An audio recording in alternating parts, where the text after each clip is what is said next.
Olá, turma. Sejam bem-vindos a mais uma aula da disciplina de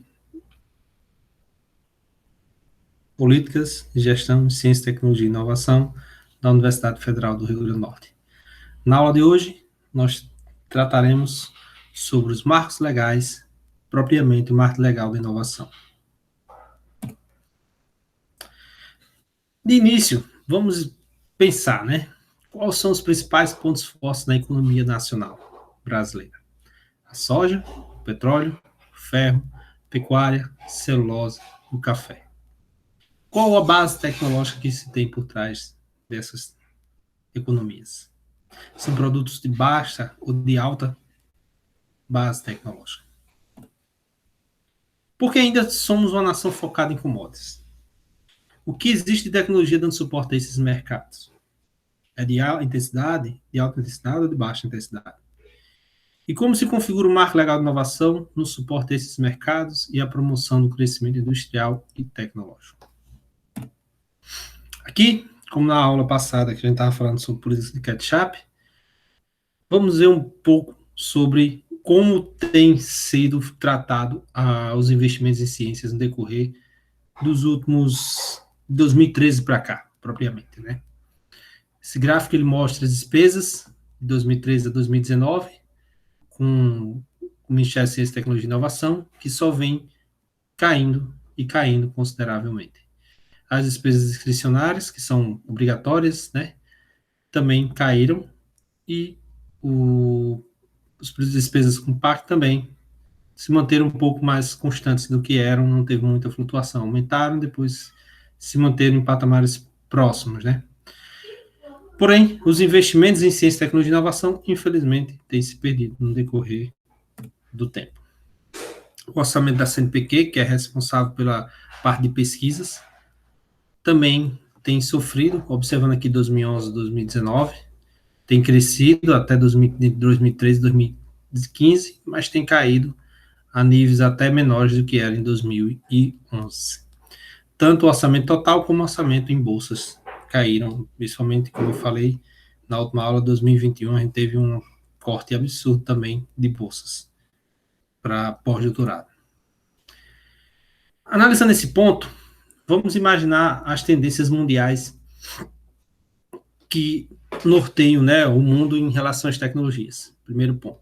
Segundo o Ministério da Ciência e Tecnologia, as principais tendências mundiais no momento são o conhecimento, a economia do futuro será baseada no conhecimento, e é tanto que se difunde muito em cima desses estudos sobre a gestão do conhecimento, sobre a engenharia do conhecimento, o desenvolvimento sustentável, a área de meio ambiente, a produção de alimentos, gestão da água, as tecnologias sociais e assistivas, tecnologias para a saúde, inteligência artificial e robótica, a internet das coisas, 5G, indústria 4.0, as cidades inteligentes, a questão da mobilidade, a segurança cibernética, os materiais avançados, energias renováveis e eficiência energética, a tecnologia espacial, a biotecnologia e a digitalização da radiodifusão. Como os marcos legais vão dar suporte ao desenvolvimento dessas tecnologias no cenário nacional. Antes de conhecer um pouco sobre o marco legal de inovação, vamos conhecer como se ocorreu a trajetória do desenvolvimento em inovação no Brasil. Como nós sabemos, e é de fato, a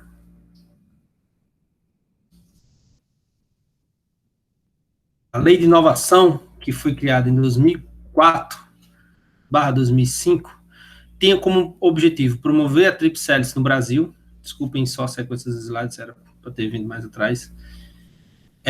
Através da criação de parques tecnológicos. Então, já lá de 2004, 2005, já tinha no cronograma, na estrutura da lei, a proposta de promover parques tecnológicos, porém uma visão a médio e longo prazo, né, crescimento mais para frente, e desenvolver a Universidade Empreendedora, através da criação de incubadoras. Vocês devem ter acesso hoje a Impacto, IMT e outras incubadoras, Tecnatos, tem e outras incubadoras de outras universidades, o do IFRN e outras incubadoras que surgiram após essa lei de inovação, gerar startups, spin-offs e transbordar a produção acadêmica na economia. Estimular empresas e indústrias a produzir tecnologias para o mercado, métodos de estímulo ao empreendedorismo inovador, e criar células de pesquisa e desenvolvimento, estímulo à construção de diálogo entre a produção científica e a tecnologia, desenvolver a tríplice hélice e o empreendedorismo inovador nas organizações. Voltando aqui, antes do Marco Legal de Inovação, assim que foi desenvolvida a Lei de Inovação, foram criadas algumas leis também, como a Lei do Bem, que tinha como medidas adotadas para tornar o Brasil mais competitivo, que tinha como objetivo criar a concessão de incentivos fiscais. Então, antes de criar o Marco Legal de Inovação, através da Lei de Inovação, surgiu outras leis, como o exemplo, a Lei do Bem, que tem o objetivo de oferecer incentivos fiscais a empresas e pessoas jurídicas com a finalidade de realizar pesquisas, desenvolvimento e inovação tecnológica. Isso tinha benefícios como redução de 50% do IPI, redução de 60% a 100% dos gastos de pesquisa e desenvolvimento no IR, regulamentação e incubação de empresas e universidades, criação da Agência Brasileira de Desenvolvimento Industrial, a BDI, abertura de editais para financiamento de inovações. Muitos editais do FINEP foram criados através dessa lei. O que ocorreria? A empresa ela não precisaria ter um dispêndio para o investimento na inovação. O que ocorre é que ela teria, sim, o investimento, vamos dar exemplo, ela vai investir 100 mil em uma tecnologia, o desenvolvimento de uma tecnologia. Foi desenvolvido 100 mil naquela inovação, é restituído, né, abonado, digamos assim, nos impostos que ela tem que pagar sobre IPI, por exemplo, IR, por exemplo. Então, se ela tem que pagar, 900 mil de IPI, 900 mil de IR, então ela tem que pagar somente 800, aqueles 100 mil era destinado, era deduzido do imposto. Era um benefício, que aquilo que não, o dinheiro voltava para ela de alguma forma. Então, os incentivos da Lei do Bem seria na dedução da soma dos dispêndios e custeio para P&D, na base de cálculo de IRPJ e CSR, como a gente viu, e aí dedução de 60%, via inclusão mais 20% em função do número de empregados e pesquisadores contratados, aí dependia, 20% patente ou registro de cultivar. Se no caso fosse cultivar, né, que é a parte de sementes, a parte de agro, aí seria 20% de dedução. Redução de 50% do IPI, bem destinado a pesquisa e desenvolvimento, depreciação, acelerar a integral de bens novos destinados a P&D, redução a zero da alíquota de impostos das remessas do exterior destinadas a registro e manutenção de marcas, patentes e cultivares, entre outros fatores.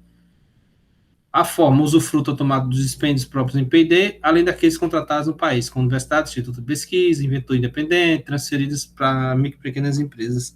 Basicamente, em linhas gerais, ela propunha, né, incentivar o investimento em pesquisas através da redução dos impostos fiscais. A Lei do Bem, ela não atuaria em pesquisas de mercados, nem na linha de produção e nem em transporte, logística e comercialização de produtos. Somente em pesquisas aplicadas, básica aplicada ao desenvolvimento tecnológico, somente ao desenvolvimento de um produto, de uma solução tecnológica.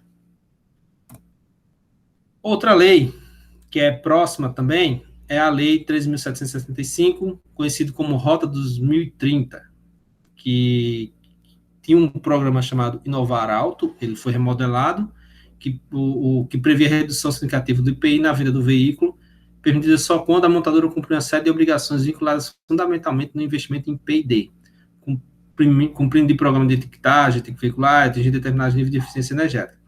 O foco principal dessa lei era incentivar os projetos de P&D em toda a cadeia do setor. Assim, o programa se estendeu ao setor de autopeças e dos sistemas estratégicos para a produção dos veículos, não limitando unicamente as montadoras. Então, além da produção de veículos, também poderia ser as peças, desenvolvimento de novos produtos, novas tecnologias, e essa lei atuava também nos investimentos em pesquisa e desenvolvimento. Outra lei que foi interessante foi a lei da informática. A lei que ela foi criada, deixa eu ver aqui, 2006, foi através de decreto, através de algumas alterações do decreto de 2006, entre outras leis, e era uma lei também que concede também incentivos fiscais para empresas do setor de tecnologia, como áreas de hardware e automação, que tem um prato investir em pesquisa e desenvolvimento. Então, ela era destinada a empresas que investiam em pesquisa e desenvolvimento, não eram todos, né? tinha que comprovar a regularidade fiscal, produtores de algum item cujo NCM esteja na lista da lei, tinha uma lista de NCM, de caracterização dos produtos, cumprir um processo produtivo básico, tem a certificação 9001, programa de certificação dos resultados PLR, estivesse também sobre uma estrutura de lucro definido contábil. Então, não era simplesmente fácil também ter esses aportes, esse suporte, mas tinha. Então, como surgiu então o Marco Legal de Inovação? Depois de todas essas leis, né, que foram criadas, haveria necessidade de se construir um marco que direcionasse o foco, o caminho para se orientar a inovação, né, em toda a indústria brasileira, não só em alguns focos estratégicos, alguns focos específicos. Então, a medida foi adotada para tornar o Brasil mais competitivo, como todas as outras, mas essa de forma mais basada, foi sancionada em 2016, e ele estabelecia incentivos à inovação e pesquisa científica e tecnológica, com o objetivo de alcançar a autonomia tecnológica e desenvolvimento do sistema produtivo nacional. Objetivo: alcançar autonomia. Lembram que, como eu falei nas outras aulas, a tecnologia brasileira era exógena, não era endógena, muito se exportava a tecnologia. Como seria assim? Por exemplo, as montadoras, os equipamentos, tudo são exportados, não são construídos aqui, não são desenvolvidas soluções aqui, é muito exportado. E o desenvolvimento do sistema produtivo nacional. Com os benefícios, novos conceitos no que tange as incubadoras, capital intelectual e ECT. Um dos grandes benefícios também do marco, a desburocratização, em alguns casos, processos de licitação não seriam precisos, que acaba engessando muito o processo de inovação. Inovação com burocratização é complicado. Eu entendo que a importância da burocratização para reduzir a corrupção é necessária. Agora, você imagina um país que, mesmo com tanta burocracia, ainda existe corrupção, é difícil, né? Então, mas era necessário. A aproximação entre centros acadêmicos e empresas, e a jornada de trabalho, os professores podendo atuar juntamente com as empresas no desenvolvimento de pesquisas, e a criação de fundações para gerir os recursos oriundos dos royalties, das patentes, né, das transferências tecnológicas. Quem se beneficia com o marco legal? Quem acaba se beneficiando? As ICTs públicas, por exemplo, as universidades públicas, as ICTs privadas, que também podem fazer parte do processo, os órgãos da administração pública direta, as empresas privadas, as agências de fomento, as agências que dão suporte, os FINEP, os BNDES, entre outros, e os serviços autônomos, SEBRAE, entre outros órgãos. Então, aqui, as ICTs privadas com suporte à pesquisa e inovação, por meio de construção de ambientes e processos que flexibilizam e incentivam a ciência tecnológica. Então, era o ambiente de desenvolvimento, de pesquisas, né, da metodologia científica. Aqui nós teríamos os órgãos administrativos, na medida que orientam e desburocratizam o processo de pesquisa e inovação, com o objetivo de desburocratizar as empresas privadas que passam a receber suporte por meio de incentivos à inovação, com a redução dos riscos de investimento, as agências de fomento, com um papel fundamental no processo de investimentos, né, os FINEP, os BNDES, as empresas nesse sentido, e o aumento de volume de serviços autônomos, como o SEBRAE, o FIERNES, IEL, que vão, com o aumento das novos produtos, novas startups, novas empresas, vão ter o aumento dos serviços. Quais os princípios do marco legal de inovação? Ele é construído em cima de 12 princípios, sendo dividido em alguns blocos. O processo de construção do código ele fica com pontos de ajuste em outras 9 leis. Interessante, ele ajusta também outras 9 leis relacionadas ao tema. De forma que, no final, o Brasil pudesse contar com um ambiente menos burocrático, menos vulnerável aos obstáculos legais e mais apto às flexibilidades desejáveis para a operação de instituições junto aos inúmeros desafios do país. Pode ser observada nessa lei pela divisão de grandes áreas. Ele foi dividido em 5 áreas. A área de desenvolvimento econômico e social, que trata o inciso 1. A área de redução das desigualdades, trata os incisos 3 e 9.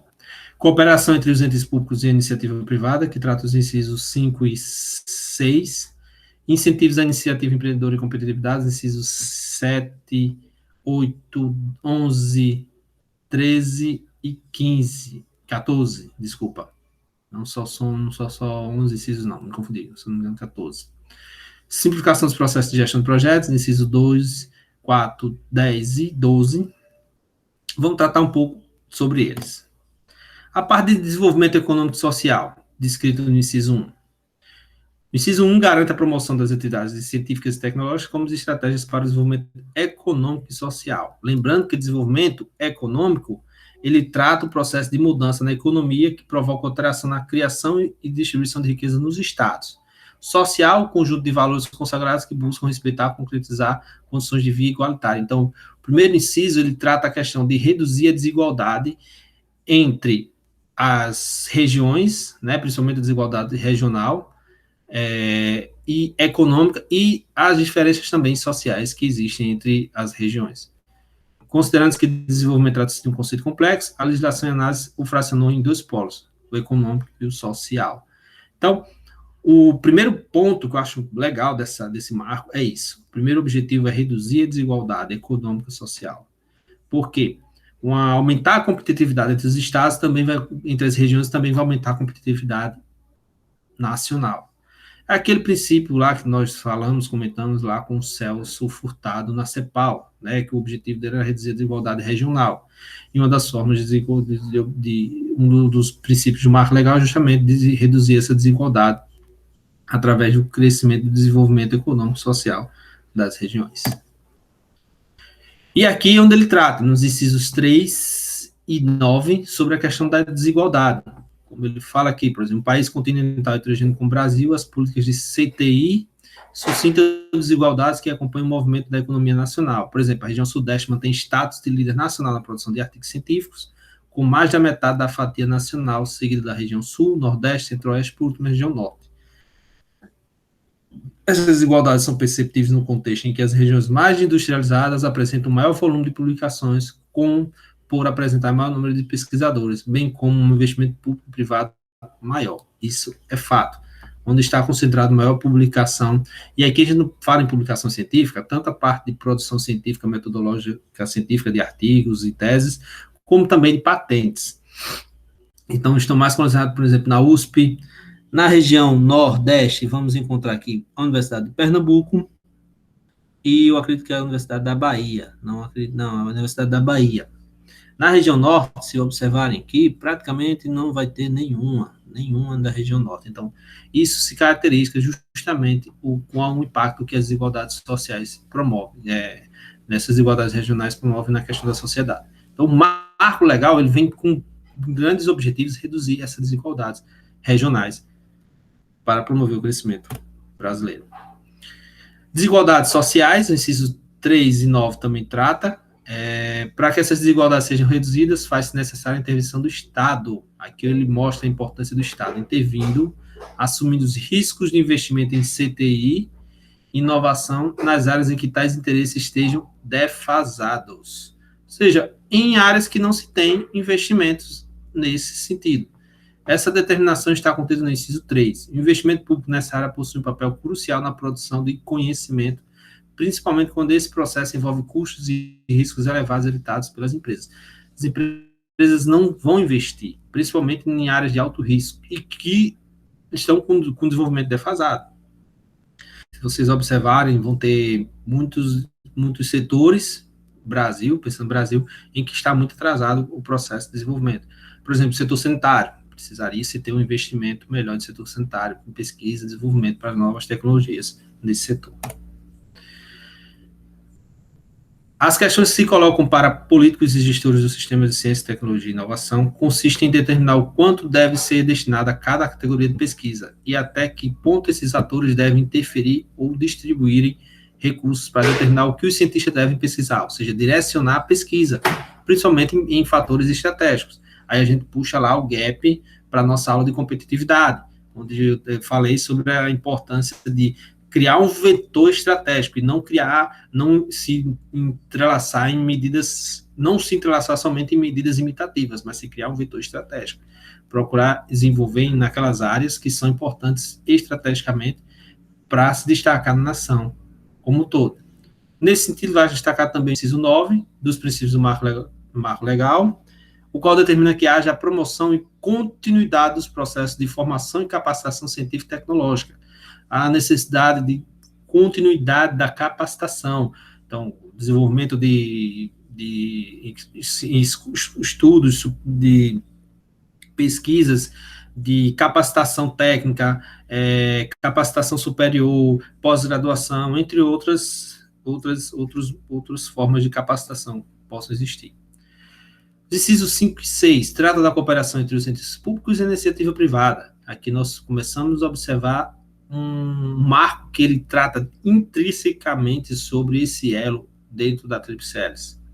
A parceria entre o setor público e privado é necessária para que haja concretos benefícios em CTI, sendo imprescindível que se construa um sistema dinâmico, olhe, dinâmico, nada de burocrata, nada de engessado, de cooperação entre os entes. É o que determina o princípio contido no inciso 5. Por esse movimento, fica claro que a inovação não se projeta apenas em produtos e processos, mas no conhecimento gerado no âmbito da universidade. É que ele deixa um destaque a importância da geração do conhecimento na universidade para o desenvolvimento da inovação, que interage com perspectivas de desenvolvimento da indústria, com esse conhecimento vai ocorrer interação com perspectivas de crescimento da indústria e recebe recursos de fomento por meio de políticas públicas promovidas pelo Estado. Então, como é que ele está descrevendo? A importância do conhecimento interagindo com a iniciativa privada e sendo aportado, né, fomentado pelo Estado no desenvolvimento desse ciclo, dessas tecnologias, dessas soluções. É a ideia da Tríplice Hélice.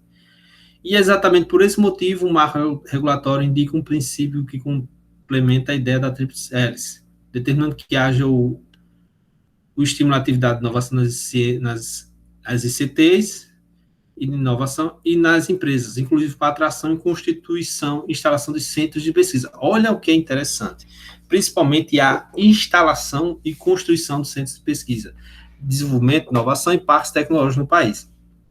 Trata do inciso 6. É a primeira vez no Brasil que se tem um trabalho tão bem estudado, bem fundamentado, para se construir centros de inovação, centros de pesquisas, que a universidade esteja dentro do contexto. Se formos observar na aula anterior, estava mais espaçado, a universidade somente como produtora de conhecimento e não como difusora do conhecimento. Aqui ele passa a criar um modelo através dos centros de pesquisas, dos polos tecnológicos, onde a universidade ela passa a ser uma difusora, passa a ser um motor, um dos motores, né, não digo que a iniciativa privada não seja, nem o governo não seja, mas seja um dos motores, das molas mestres, para poder se promover o desenvolvimento tecnológico, na medida em que os centros de pesquisas vão abarcar as indústrias ao redor e a universidade como capital intelectual para desenvolver aquelas soluções para aquelas indústrias. E o Estado atuando como um fomentador desse todo esse ecossistema de inovação. Por isso que eu digo, o marco foi uma ideia, foi uma coisa excelente para o Brasil, não tem para onde correr. Eu fico triste porque demorou muito. Nos países onde há apoio e incentivo a novos empreendedores, constatou-se um crescimento, esses incisos 7, 8, 11, 13 e 14 trata da universidade empreendedora, da iniciativa empreendedora. E aqui ele destaca como, por exemplo, nos países onde há apoio e incentivo a novos empreendedores, constatou-se um crescimento econômico e uma queda da taxa de desemprego. A importância do empreendedorismo tecnológico, né, dentro do marco legal, justamente onde se observa-se um aumento da taxa de desemprego, da queda da taxa de desemprego, justamente provocado pelo empreendedorismo. Aqui nos Estados Unidos, para citar como exemplo prático, mediante aplicação robusta de incentivo ao empreendedorismo, o MIT ofereceu 60 cursos relacionados ao empreendedorismo entre 2014 e 2015, além de cursos intensivos com viés prático e um programa de aceleração para empreendedores, entre outras iniciativas. A longo prazo, 30 mil empresas fundadas por ex-alunos do MIT estavam ativas no mercado em 2014, empregando 4,6 milhões de pessoas e produzindo receitas anuais de 1,9 trilhões. O inciso 7 enfatiza o incentivo à construção de ambientes favoráveis à inovação e às atividades de transferência de tecnologia. E aí a gente fala do NIT e de outras organizações que fazem esse processo de transferência tecnológica. Aqui ele abre um ponto interessante sobre o empreendedorismo inovador, a importância que o marco dá como agente fomentador de emprego, gerador de emprego e promotor da redução da desigualdade social. Outro ponto são os incisos, os mesmos incisos, que tratam sobre a iniciativa empreendedora e a competitividade. São tidos como princípios também o inciso 9, da 11, desculpa, que aponta a necessidade de atividade dos instrumentos de fomento e de crédito, ali é onde entra, dentro desse conglomerado, vamos dizer assim, desse bolo do marco, a importância das instituições de crédito, as instituições de fomento, FINEP, BNDES, entre outras organizações, como sua permanente atualização e aperfeiçoamento. E o inciso 14 determina o apoio, incentivo e integração dos inventores independentes, os incentivos de empresas anjos, né, os anjos, venture capital e outros incentivos que existem ao fomento, que fomentam ao empreendedorismo tecnológico. E ao sistema produtivo. Esses incisos 12, 13, os mesmos, na realidade.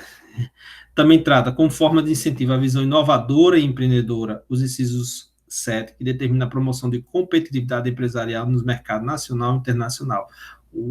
O aumento da competitividade, não só nacional, mas também nacional. Aí já visando a questão da competitividade internacional que a gente falou na aula anterior, a importância de se desenvolver empresas de nível global. E no inciso 13, que autoriza a utilização do poder de compra do Estado para fomento à inovação. Aí aqui o Estado ele atua como um capilarizador dessas tecnologias, a liberdade para eles poderem comprar essas inovações e atuar como um fomentador também desse processo. É como um exemplo que eu vi, um exemplo que a pessoa estava dando, de se fomentar se criar poxa, como é que chama? Complexo tecnológico da saúde, onde ele dava um exemplo de se trazer pegar patentes quebradas não, patentes vencidas, né? Patentes já vencidas, e trazer para o Brasil, do complexo da saúde, equipamentos, tudo mais, hospitalares e tal, e pegar as universidades e fazer uma engenharia reversa, né, ou pegar essas patentes, fazer uma engenharia reversa das tecnologias e desenvolver novas tecnologias, inovações em cima disso aí. E o Estado atuar como fomentador, comprador dessas tecnologias, que é o primeiro passo, porque é um investimento de alto risco. Então, acaba comprando para evitar o grande risco que as organizações vão ter e que a instituição vai ter. Então, seria nesse sentido aqui, o Estado como fomentador da inovação. Tais permissões e incentivos são frutos de uma visão ampliada do Estado, a qual permite que se transforme de leviatã burocrático, então, aquela coisa engessada, inovativo a novo catalisador de investimentos empresariais, de ajustador a formador e criador de mercados. À medida que o Estado vai podendo comprar essas mercadorias, esses produtos, ele vai sendo um fomentador e criador também de mercados, passando a assumir o risco devido à oportunidade que oferece para o crescimento futuro. Assim, diante do grande potencial consumidor do Estado, o uso do seu poder de compra é amplamente considerado com vistas a estimular a competitividade do mercado de empresas incipientes, empresas novas, né? E, de um modo geral, favorece a competitividade do mercado nacional e internacional. À medida que aquela tecnologia vai avançando, vai sendo melhorada, e o Estado está dando esse aporte, comprando a tecnologia e propondo soluções e melhorias, e ele vai avançando, vai tendo capacidade de se melhorar ao ponto de se vender e comercializar no mundo todo. O que trata os incisos 2, 4, 10 e 11. O inciso 2 do marco reafirma a promoção, a simplificação também dos processos de gestão dos projetos, né? Aí entra a parte de redução da burocratização, reafirma a promoção e dificultade dos processos de desenvolvimento científico e tecnológico, assegurados os recursos humanos, econômicos e financeiros para tal finalidade, já que após a alteração realizada pela Emenda Constitucional 85 de 2015, o artigo 213 da Constituição Federal autorizou a disponibilização de recursos para esse fim. As atividades de pesquisa e de extensão de estímulo e fomento à inovação realizadas por universidades ou por instituições de educação profissional e tecnológica poderão receber apoio financeiro do poder público. Aí tem um parênteses, né? Infelizmente, a gente está tendo quebras, cancelamentos de bolsas, incentivo à pesquisa. Esse ponto aqui, infelizmente, no marco, pelo contrário, está se retraindo, em vez de estar se expandindo. Que o objetivo era promover a continuidade dos processos científicos, tecnológicos, fomento ao desenvolvimento de novas soluções. Eu não sei até onde isso vai, deixando bem claro, minha crítica a esse corte da educação, para mim, é ridículo, deixo bem claro, não tem como a pessoa aceitar isso, principalmente porque não se faz ciência só com a empresa, não se faz ciência só com o Estado, a ciência precisa da instituição para se desenvolver. Procedimento de gestão em projetos também, visando implementar a ideia de financiamento de incentivo em CTI. O marco regulatório indica que deve haver descentralização das atividades de ciência, tecnologia e inovação em cada esfera do governo, com desconcentração em cada ente federado. Então, descentralização, ou seja, tem uma desconcentração, outras empresas possam atuar. Aí entra as empresas de fomento, por exemplo, a universidade, existe a FUNPEC, fomento não, de amparo, empresa, organização de amparo, a FUNPEC, que faz esse processo de gerenciamento do processo de inovação, de pesquisas e entre mais. No caso desse, como eu explico aqui, é a distribuição de competências de um para outra pessoa, física ou jurídica, e difere de desconcentração. É diferente. Desconcentração é a distribuição interna de competências de uma distribuição de competências dentro de uma mesma pessoa jurídica, ou seja, ali ele vai praticamente tirar o foco, né? Digamos assim, não é tirar o foco, não é a função da universidade fazer esse processo. Então, não existe uma organização de amparo que faz esse processo de gestão. O Estado estimulará a formação e fortalecimento de inovação nas empresas, bem como nos demais entes. Então, é função do Estado aqui, conforme o artigo 219 da Constituição Federal. Públicos ou privados. A construção e a manutenção dos parques e polos tecnológicos e demais ambientes promotores de inovação e atuação dos inventores independentes e a criação, absorção, difusão e transferência de tecnologia. Função do Estado, todo esse processo. Simplificação dos processos de gestão, também. O inciso 10 determina o fortalecimento das capacidades operacional, científica, tecnológica e administrativa das ICTs. Conhecimento intensivo e extensivo do ecossistema de inovação ajuda as incertezas e riscos associados ao processo de inovação. Para essa capacitação dos envolvidos, a importância de se capacitar os pesquisadores, os responsáveis pelo processo de pesquisa em geral. Segurar a inovação tecnológica possibilita o adensamento de várias frentes de expansão. Reforço. Não sei como é que vai ser sem investimento em ciência. Universidade agora com corte de gastos, várias universidades com corte de gastos, eu não sei como. Ah, mas está muito gorda. Sim.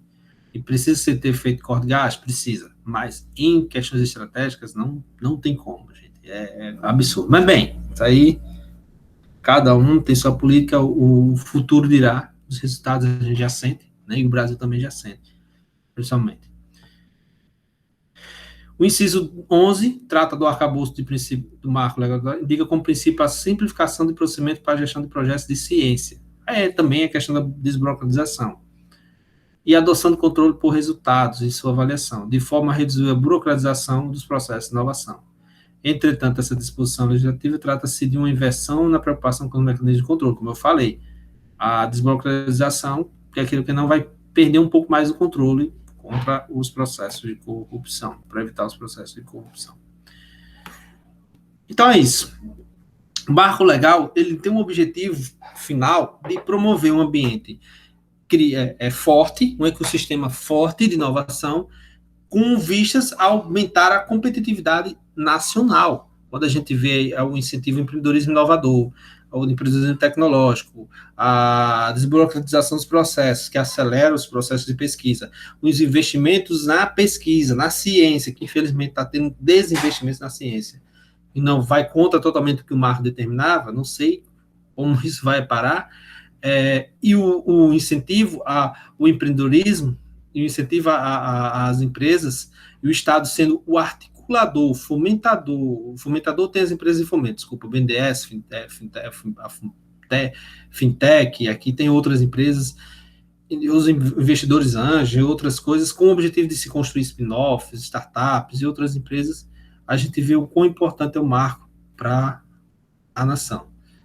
A minha crítica que eu faço é essa, que sem um Estado forte, sem uma universidade forte, sem uma ciência forte e sem uma iniciativa privada forte, infelizmente, o marco não vai servir de muito para poder fazer. Se não tiver o Estado forte investindo, se não tiver uma iniciativa privada forte, e não se tiver uma construção de uma ciência forte, do investimento em ciências das universidades, dos centros de pesquisa, estamos nadando e não saindo do mesmo lugar.